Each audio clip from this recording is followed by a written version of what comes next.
fakkeenyaaf seenaan maadaamii kootuna rakkistee asii ba'uun barbaadaa jettee rakkadheen jiraa jettee dhuftee yoosiin sagaleedhaan yookaan gastii irratti dhuftee boosse quuftuu gargaartee kaatee seenaan gargaartu isheenis Oromoodha. Akkuma nama biraa gargaartan anas gargaaraa jettee achi erga baatee booda immoo ammas waraqaa naa hojjechiisaa hojii mataa kootii naa uumaa jetti isheenis. Ishee sanaafis gootee ishee kanaafis gochuun dirqama. Namoota akkanaa baay'eetu oomishama waan ta'eedhaa fi wal balleessuu ta'a waan ta'eef Oromoon walitti dheekkamuu danda'u qaba gaafa nama gargaarus. Lakkii kana caalatti duuka deemuu hin dandeenyu bakka dhaabbanne nuti. Hojii hojjechuu dandeessaa jedhee falaqee walitti himuu danda'uu qabaa. Tokko. Waa'ee akkaawuntiitu badee akkaawuntiitu hatameetiin wal qabatee gaafa sana gaafa geemii sana giiftiin hangi barbaadamuu fi baay'inni namoota achirratti wal ga'aniitiif qarshiin argame waan wal madaaluu dideef waan wal gituu dideef silaa utuu namni harkaa fuudha ta'eeti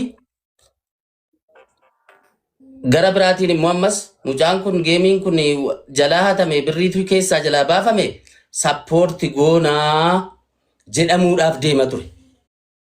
Sigaleera.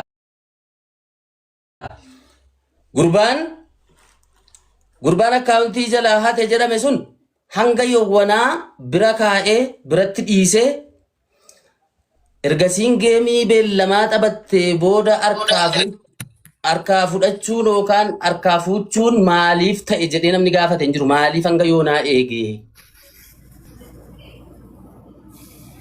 Inni mataan isaa diraamaadha jechuudha. Maallaqati irraa baafame jedhame maallaqni irraa baafame eessatti baafame eenyutti kenname iskiriinshuut ta'een dhumne ragaan dhiyaate hin jiru. Innis diraamaa mataa isaa of danda'e waan ta'eef wanti isin gochuu qabdan ganaa mataa dhukkubsachuudhaa jirtu akkuma hangaafa jalqabaan viidiyoo waraabeetti hime akka intala durbaatti mana maadaamii galiitii hojjetadhu ati ijoolleedha. Kana booda aaktii isaa akka raapparii ta'u akka dhiiraa of goggochuu kun simiidha. Oromoon yeroo tokko qofa si gargaara.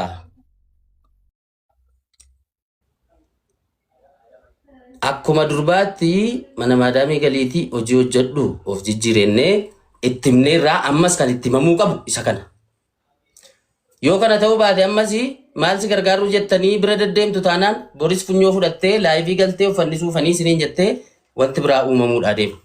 So akkasitti walitti maa deemuun gaariidha. Biiftuun miskiina biiftuun tuqinaa baay'ee. Sagalee wayi baafne turre. Yoo dhageessite ta'e ofan ajjeesee maqaa isin balleessa yookaan na gargaaraa jette Mubaarakiin yoo dhaggeeffatte ta'e of ajjeeseen maqaa keessan balleessaa waasitti dhaggeeffatamaa ture yoo dhageessite ta'e. Nageenya. Maallaqa hojii na gargaara. Ani nageenya akkasis jedha arramoo erga taatee kaleessaa booda moo? Kunoo ammas itti maa Mubaarakiin sagalee basiifnee sagalee saba ol baafna moo baafte naan dhufee tiiktookii keerra galee sagalee siitti qabde nu dhaggeeffachiisee. Kana duratti qabde garuu sagaleen har'a miti haaraa miti sagalee wanta tubachuu qabdu har'a nu dhaggeeffachiise inni timmooti oosin na gargaaruu dideen of ajjeesee maqaa isin balleessa jetteen kana dura garuu quba qabaadha. Bakka namni yeroo tokko sammuusaa keessa waa'een gargaarsaa yeroo tokko kaa'ame gargaaramuu namni bare yoomiyyuu sammuunsaa wanti inni yaadu sana qofa malee waa'ee hojii yaaddu mucaan kun birrii biyya sanaa birrii 5,000 10,000 sii kaffalama yoo jedhaniin isheeniif amaddiin aggaaroo waa'ee hojii gaafa itti kaaftu kana booda si arrabsan. Eda osoon itti wal fuusisaa bakkuma tokkotti gargaarra mucaan tokko. Jara lamaan wal fuusisaati. Bakkuma tokkotti jara gargaarraa. Wanti nu kaleessa jechaa turre namni jechuudha. Kadhattoota ammayyaa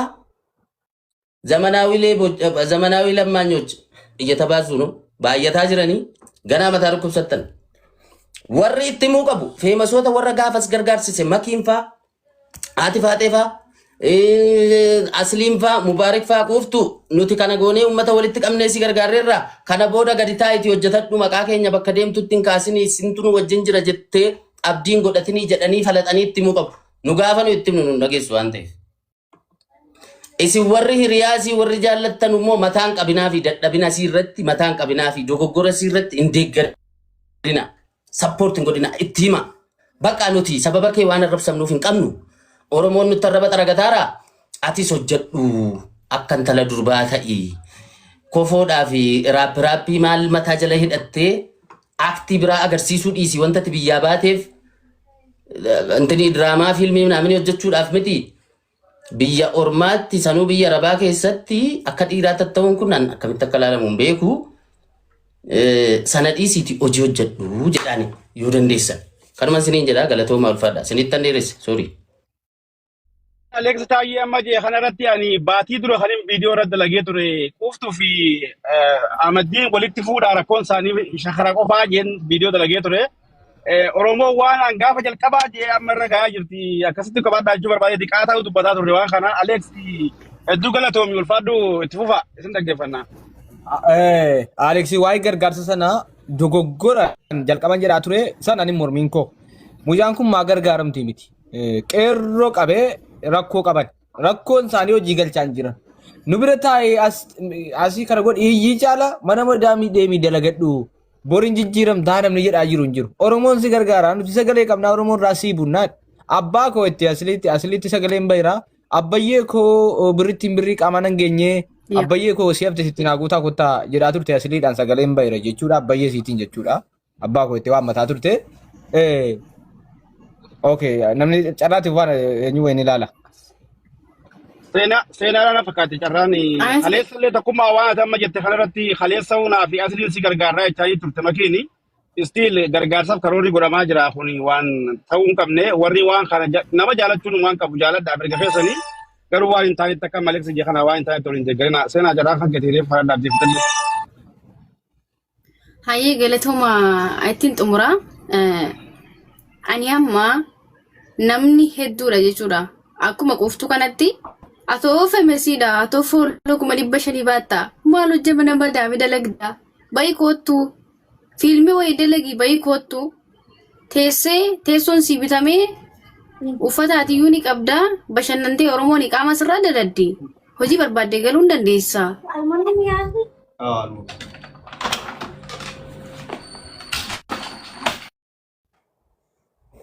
Qabeenyi Turkii ishee. Isa jiru. Dhagaamanaan jira. Afuura baafatu as keessa. Sagaleen kun dhagaama miti. Amma deebitee itti fufiyaa. Eewa innaa jechuudha. Gaafa geemata battee kaatee leevelli 26 ta'e walakkaadhuma kanatti gurbaan tiktookii ittiin lakkisaa jira isheen keessa darbaa jirti inni keessa darbaa jira gaafa kana tiktookiin badeettee gabaa kaasanii gaafa gabaan ka'u mana maakii dhanne. Gaafa mana maakii deemtu akkamtu ta'e jettee maakiin bar gurbaan tiktookii koo fudhatee jira maallaqa qarshii 500 keessaa baafatee jira riisitii naaf ergee jira amma kana jettee gaafa naqee gurbaan laayivii irra jira tiktookii seetiin gaafa naqee gurbaa laalu gurbaan leevela 26 irra jira tiktooka ishee sana keessaa 500 miti doolaariin 100 hin baane tiktookiin yeroo tokkotti 500 kennuu hin danda'u. Garuu immoo hin baane giiftutu exchange ta'ee jira malee birriin 500 keessaa hin baafamne. Gaafa kana screenshotting godhadhee bahee mucattii waakkattee 500 keessaa baafame jettee boossee iyyitee tiktooka godhattee boossee iyyitee gurbaan illee deebisee dhaqee miliyoona 1 gaafate jechuudha. Inni kuni yaadadha. Gurbaanii fi quuftuuni jaalallee walii turan. Tiktooka ofiif itti kennate. Sinigalee jarri jaalallee walii waliin quba wal qabu ofuma walumaan mari'atanii akkaawuntii tokkorraa akkaawuntii biraatti translation godhatanii jechuudha. Gift ittiin ofii kennatanii jechuudha. Malee 500 keessaan baane.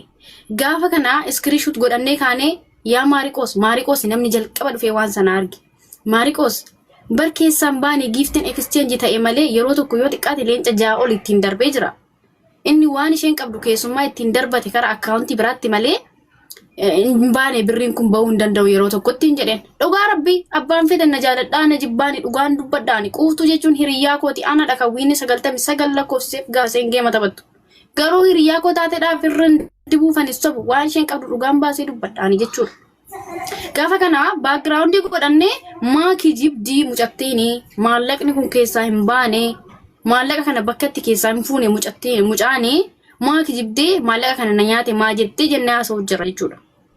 Kanuma keessa ijoolleen dhuftee itti naaftanii walitti itti naaftanii maaluma ishee itti naafna gaayis akkas jettanii ijoollee akkasii sappoortiin godhina hattuudha si jammar namni akkasii hattuu akkasittiin jajjabeessinaa bakka namni yoo kadhachuu barbaade intalli kun yoo dhukkubsattee yoo rakkattee hin gargaartu deebitee kaatee maal jette guyyaa dhiyoo waan warra hin qabneef moo maali waan warra hin qabneef moo maanitti horsiisattee boosse yeroo hunda rakkattee faawolii wayii fiilma wayii dalagdee dhuftee waan warra hin qabneef hin jedhin maaf akkas jetti nuti warra qabaachuu fi qabaachuu dhabuu ishee maaliin beekna yoo maatii qabaanne sibiti biiftuunan jechaara biiftuu mi'uuti qabachiisa quuftuunan jechaara quuftuudha waan nani maatii hin qabneef moo intalli biiftuu jedhamtu kun sibiti biiftuu maal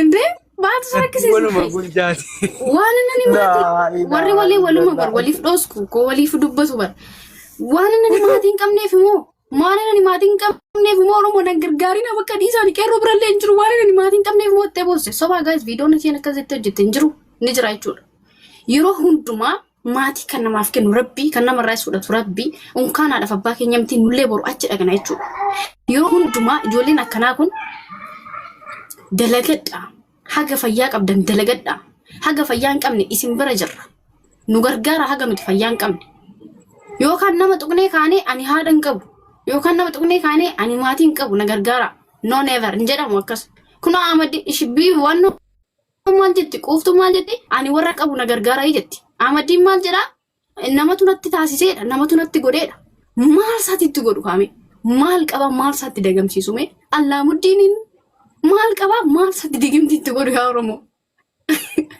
gareen kun ani kan naa jaabu akkas jechuudha innaa biiftuu saadan immoo waliin loluudhaa biiftuu amma siifaa gadu ati dhuftee irraan dubbatiin laal biiftuu gaafa namni tokko waa dubbatu obsa godhadhu waan singashine keessa hin galin dhimma dhuunfaa keetii naan dubbadhu rakkoo hin qabu maal taate ammumaa biyya kana fuulduratti haaraasitti ta'e aniif kee bar qaamaa wal beekna ollaadha tokko barnu wajjin nyaanni waliin dhunne waliin viidiyoo dalagaa turreera amma akkanatti quuftuun garbatiin beektu maalummaa siin beektu eenyummaa siin beektu gaafa nuti waa'ee quuftuudhaa dubbattu nama 2,700 keessatti dhuftee inaaftota itti naaftanii inaaffasin dhufe hin jedhin ilaa borumaaf jechuudha jechuun hubannoo dhabde waan ta'eef hubachiisaa jirre waan ta'eef isa akkasii kana akka sirreessitu akka inaafaan taane hubachiin amma wanti ilaa isa kana waliif hubadhaa ijoolleen keenya akkas gootanii kaatanii deemtee hidhattee mana banattee haadha koo abbaa koottee bu'aatii bulte har'a uummanni akkamitti mucayyoo kan harrabsiteedhaan quuftuudhaan jedhe balaa quuftutti maatiin biiftuuf maatiin seenaa rafame kanaafuu namoota hattuurra of eegaa bakka hattuun tokko gaafa saaxilamu mucattiin kun rakkattuu miti hattuudha malee jechuudha hattuun tokko gaafa saaxilamu hiriyyaa keessanis yoo ta'e hin dhoskinaa fi yookaan irra dubbatinaa bakka cal jalaa jedhaa sin hin galchu zim jalaa jedhaa dalagaa kee dalagadhooti dalagaa kee dalagachuu jirtu seenaa ulfaadhu namaa kennuuf yaalla akkan saamamne anamma ba'uuf hin deema laa tokkummaa anamma ba'uuf hin deema mana maadaa miti maal jiru seenaa kootu bahii yeroo geema taphattu hin qabdu hojii hojjetaa ooltaa halkan tiktookii irra bultaa sibiiluudhaan gaammayyuu mokkoran si baasan amma eenyummaa isin jaajjiimee gaafadhu shimaa'u. Dhuguma baru ani ijoollee akkasii gaafa walitti qabee sagalee keessan isin waraabee ragaa waliin hangasinii baasa malee akkanumatti isin hin baasu. Ati birrii nun gaafatin ijoolleen saawudii keessatti gargaara akkan jenna. Ekkoo maal jedhaa rubeeta ati foolo guddaa qabdaa fi mesa beekamtuudha bahi kootuuti ajandaa wayii girgirii kaasiiti maallaqa walitti sii qabsiisnee hojii sii humnaa hokkan ebeluun kana bira galtee hojjettaa hokkan ebeluun kana bira galtee hojjettaa baatee akka feete fataa jettee jiraattaa maal mana maadaamissi gube jedhu maal jechuudha wanta akkanaa nun gorsinaa akkas jettanii mana maadaamii taa'ee geema kan taphachaa jiru maallaqa ofii kan walitti qabachaa jiru yuutuuba wayii ofii kan guddifachaa jiru haannaafaa fakkeenya fudhadhaa siifuufaa fakkeenya fudhadhaa gattaa us jedhaa dalagadhaa kalee galgala maal jette haadhi faatee dhugaa rabbii quuftuu itti galchaa mana maadaamitti deebisaa ta'u mana maadaamitti qunxuuxaa itti mana maadaamii galchaa naan hin daladdoodha siifan kamaadhi hin dalagduu ishii mana maadaamii akkamitti dalagdi akkamitti haamilee mucattii kanaa cabsuuf mana maadaamii galchaa jettuuyi haamilee mucattii kanaa hin caba mana maadaamii yoo dalagde haamilee mucattii akkamitti caba isin warri mana maadaamii dalagaa sammuu hin qabdanu nuti sammuu hin qabnu haamilee hin qabnu nuti maalumatu ishii daangessa miidiyaa fayyadamu irraa of irristee irraa of qoxxobdee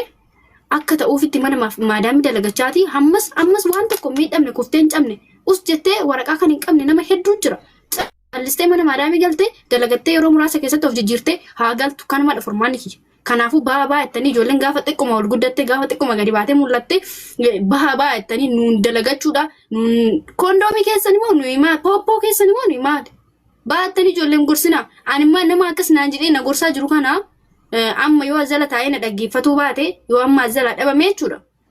Ragaa isaa waliin sagalee isaa waraabadhee gadi isinii fida. Gaafa dibaate maallaqa siin kennu si'uma jedhan dhaabe. Baarakallahu fiikum. Dhalaa maa kennina galatoomii.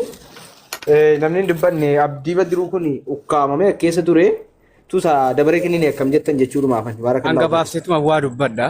Jalqaba gaafuma jalqabaa mucattiin ambaasaadarrii